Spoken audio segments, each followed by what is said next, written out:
Stock మార్కెట్లో ఎలా మనము అందులో ఇన్వెస్ట్ చేయొచ్చు? మనం ప్రతిదానికి ఒక ప్లాట్ఫామ్ ఉంటుంది కదా, ఇది ఒక ప్లాట్ఫామ్ అనమాట. కెరియర్ చూస్ చేసుకోవాలి స్టాక్ మార్కెట్లో ఉంటే అసలు ఎలా చూస్ చేసుకోవాలి? చూస్ చేసుకుంటే ఫ్యూచర్ ఏమైనా ఉంటుంది?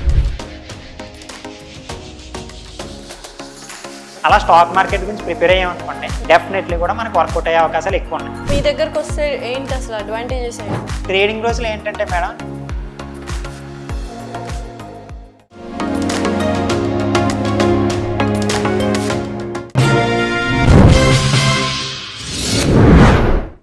హాయ్ హలో నమస్తే, వెల్కమ్ టు అవర్ ఛానల్. ప్రస్తుతం స్టూడియోలో మనతో పాటు ఉన్నారు ప్రైస్ యాక్షన్ ఎక్స్పర్ట్ పవన్ గారు. నమస్కారం అండి. నమస్తే. ఎలా ఉన్నారు? బాగున్నాను మేడం. సో అసలు స్టాక్ మార్కెట్లో ఇన్వెస్ట్ చేయాలి, స్టాక్ మార్కెట్ గురించి తెలుసుకోవాలి అంటే బేసిక్గా మీరు అన్నట్టు ఈ పద్ధతులన్నీ తెలుసుకున్న టర్మినాలజీ అనేది తెలుసుకుంటే ఎలా మనము అందులో ఇన్వెస్ట్ చేయొచ్చు? లైక్ మనకి ఈ సెబీ అనేది ఎలా మనకి రియాలిటీలోకి తెచ్చిందంటే బ్రోకరేజెస్ ఇచ్చింది మేడం. బ్రోకరేజ్ అంటే జీరోదా కానీ, అప్ స్టాక్స్ కానీ, 5 పైసా కానీ, ఎల్ఐసి బ్లూ కానీ, ఇలాంటి బ్రోకరేజెస్తో మనం వాటిని బై చేయొచ్చు అనమాట. ప్రతిదానికి ఒక ప్లాట్ఫామ్ ఉంటుంది కదా, ఇది ఒక ప్లాట్ఫామ్ అనమాట. చాలామంది ఏమనుకుంటారంటే డిమాట్ అకౌంట్లో అమౌంట్ యాడ్ చేశారనుకోండి, ఆ యాప్లో యాడ్ చేశాను అనుకుంటారు. కాదు, ఆ యాప్కి ఎటువంటి సంబంధం కూడా ఉండదు అనమాట. సో మనం దాంట్లో ఉన్న మనీని, డిమాట్లో ఉన్న మనీని ఒక వ్యాలెట్ అంటారు కదా, వ్యాలెట్ ఉంటుంది కదా చాలా మంది, పేటిఎం వ్యాలెట్, దాంట్లో మనీ ఉంటాయి, దాంతో మనం బై చేయొచ్చు.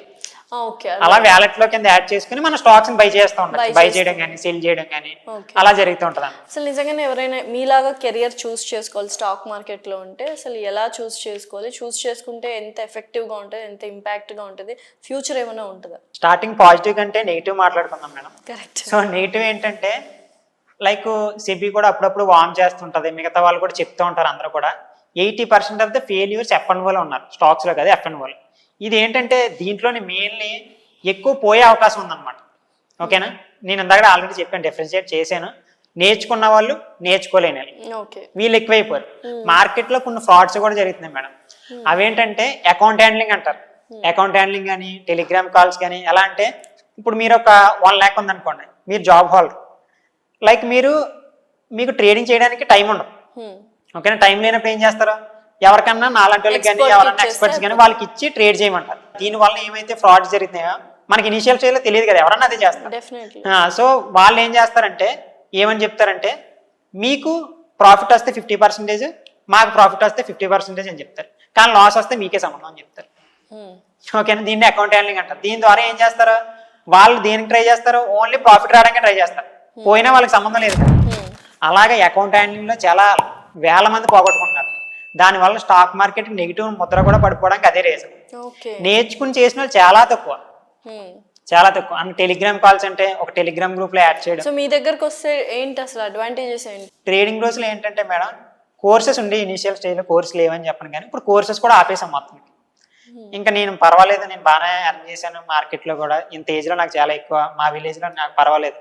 సో నేనేమనుకున్నాను అంటే ఫ్రీగానే చెప్దాం అన్న పాయింట్ ఆఫ్ వ్యూ ఉన్నది. ఒక ప్రైజ్ యాక్షన్ అంటున్నాం కదా, ఆ ప్రైజ్ యాక్షన్ ని, న్యూస్ ఎక్కడ చూడాలి, ప్రైజ్ యాక్షన్ ఎలా నేర్చుకోవాలి, అప్డేట్ ఎలా అవ్వాలి, ఓకేనా, మార్నింగ్ మనం చూసుకోవాల్సిన విషయాలు అవన్నీ ఒక బ్యాక్గ్రౌండ్ లో మనం ఒక నోట్బుక్, ఒక ఎగ్జామ్ కి ఎలా ప్రిపేర్ అవుతామో అలా స్టాక్ మార్కెట్ గురించి ప్రిపేర్ అయ్యామనుకోండి, డెఫినెట్లీ కూడా మనకు వర్కౌట్ అయ్యే అవకాశాలు ఎక్కువ ఉన్నాయి. సో మీరు ఎన్ని మంత్స్ లో కంప్లీట్ చేశారంటే నేర్చుకోవడం, లేకపోతే స్టిల్ లెర్నింగ్ ప్రాసెస్ లోనే ఉన్నారు? లైక్ మీరు వచ్చి ఒక కాన్సెప్ట్ చెప్పారనుకోండి మేడం, అది కూడా నేర్చుకుంటాను. బట్ ఏంటంటే దాన్ని ఒక 1 month అట్లీస్ట్ ఎవరే స్ట్రాటజీ చెప్పినా, ఇప్పుడు పవన్ చెప్పినా, మీరు చెప్పినా, లేకపోతే ఎవరు చెప్పినా సరే ఆ స్ట్రాటజీని మీరు ప్రాక్టీస్ చేయాలి 1 month. డెమో యాప్స్ ఉంటాయి మేడం, మనకి రియల్ మనీ కాదు, ఫేక్ మనీ. ఫేక్ మనీలో మనం ప్రాక్టీస్ చేయొచ్చు. అట్లా ప్రాక్టీస్ చేస్తే మనీ వస్తున్నాయో లేదన్నదే మనకి రియాలిటీలో తెలిసిపోతుంది. అప్పుడు మనకి 1 month ప్రాఫిటబుల్గా ఉన్నాం అనుకోండి, రియల్గా కూడా ప్రాఫిటబుల్గా ఉంటాం. మనం డెమోలోనే ప్రాఫిటబుల్గా లేనప్పుడు రియల్ ఎందుకు ప్రాఫిటబుల్గా ఉంటాం? ఇక్కడ ఇంకా ప్యానిక్నెస్ ఉంటుంది. ఇప్పుడు బెట్ మ్యాచ్ మనం క్రికెట్ ఆడుతుంటాం కదా, సరదాగా ఆడి వేరు, బెట్ మ్యాచ్ చేసినప్పుడు సీరియస్ అవుతాం కదా. లైక్ అలాగే ప్రెజర్ ఉండడం, గ్రీడీనెస్ పెరిగిపోవడం, మనీ పోతుందని ప్రెజర్ వచ్చేయడం, ఇలాంటివి వస్తాయి. కాబట్టి మనం ఫస్ట్ డెమోలో ప్రాక్టీస్ చేసుకోవాలి, తర్వాత రియల్ మనీకి వెళ్ళాలి. అండ్ ఇంకోటి ఏంటంటే మేడం, న్యూస్ ఎవరు పట్టించుకోరు మేడం. యాక్చువల్లీ న్యూస్ అన్నది ఇండియన్ మార్కెట్ 100% కూడా అయ్యాం. ఎందుకంటే ఎక్కడో ఒక కొటక్ బ్యాంక్ మీద కానీ, లేకపోతే ఏదేదో న్యూసెస్ రీసెంట్ గా పేటిఎం అనే ఐడియా ఉంటుంటుంది నాకు. పేటిఎంలో ఏమైందంటే చిన్న ఏదో ఇష్యూ అయింది. చాలా వరకు బిల్స్ అన్ని తీస్తారు ఆ, అదేనా? exactly అదే లైక్ ఒక పాన్ కార్డ్ ఎక్కువ చేశారని చెప్పి సంథింగ్ ఆ ఇష్యూ ఏదైనా సరే మనం మాట్లాడుకోవాల్సింది ఏంటంటే దాంట్లో మనీ పెట్టిన వాళ్ళు ఉంటారు, ఇన్వెస్ట్మెంట్ చేసిన మంచి స్టాక్ కదా, పేటిఎం అందరికీ తెలుసు బాగానే ఉంటుంది కదా అని చెప్పేసి. సో దాంట్లో ఇన్వెస్ట్మెంట్ చేసుకున్న తర్వాత స్ట్రాంగ్ గా ఫాలో అయిపోయింది న్యూస్ వచ్చిన తర్వాత. న్యూస్ తెలియకపోవడం వల్ల వాళ్ళు మనీ లాస్ అయినట్టు కదా. అవును. న్యూస్ అన్నది ఇన్ఫర్మేషన్, ప్రైజ్ యాక్షన్ అన్నది కన్ఫర్మేషన్.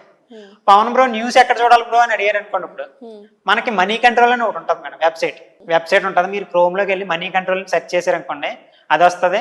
లేకపోతే వాట్సాప్, రీసెంట్ గా వాట్సాప్ లో ఛానల్స్ క్రియేట్ అవుతున్నాయి, ఛానల్స్ వస్తున్నాయి కదా ఇలా ఛానల్స్ రింగ్స్ లో అలా ఉంటది. దాంట్లో ఏంటంటే మినిట్ టు మినిట్ అప్డేట్ వస్తాయి. ట్విట్టర్ లో అయితే సిఎన్బిసి అని చెప్పేసి ట్రేడర్స్ కూడా ట్విట్టర్ లో ఉంటారు, అప్డేట్ చేసుకుంటూనే ఉంటారు వాళ్ళందరూ కూడా.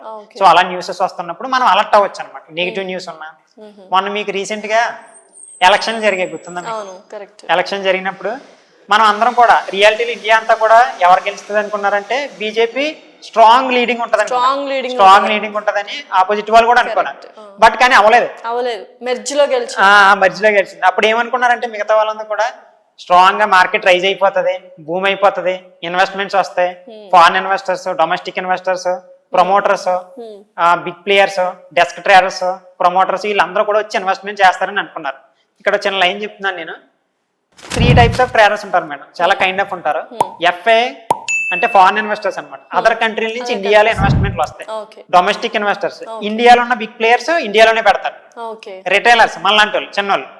మనం ఎటువంటి మూవ్మెంట్ ని మార్కెట్ ని చేయలేం, మనం చేయగలిగింది ఏమీ లేదు దాంట్లో, ఒక క్యాండిల్ కూడా పడదు మనం. ఓకేనా? సో మనం వాళ్ళే మూవ్మెంట్ ఇస్తారు. అంటే ఇప్పుడు మనం మహా అయితే ఇప్పుడు ఇక్కడ ఉన్న వాళ్ళందరూ కూడా ఒక 100 members కలిసి మహా అయితే ఎంత పెట్టగలం మేడం? 1 CR. అదే ఒక హెచ్డిఎఫ్సి బ్యాంక్ ఎంత పెట్టగలదు? చాలా కోట్లు. యాక్చువల్లీ మన మనీ అంతా అక్కడే ఉంది, ఆ బ్యాంక్స్ లోనే కదా మన మనీ. సో వాళ్ళు పెట్టేది ఎక్కువ పెట్టగలరు అనమాట. అంటే it's not about person majority కాదు, పీపుల్ మెజారిటీ కాదు, మనీ మెజారిటీ. 100 members ఉన్నాయి. ఏదో పవన్ కళ్యాణ్ సినిమాలో డైలాగ్ ఉంటది కదా, ఎంతమంది ఉన్నారని కాదు ఎవరున్నారని లెక్కలోకి వస్తుంది అని చెప్పేసి. అలాగా 100 members ఉన్నదన్నది కాదు, ఎవరున్నదన్నది మ్యాటర్ అనమాట. It's all about money majority.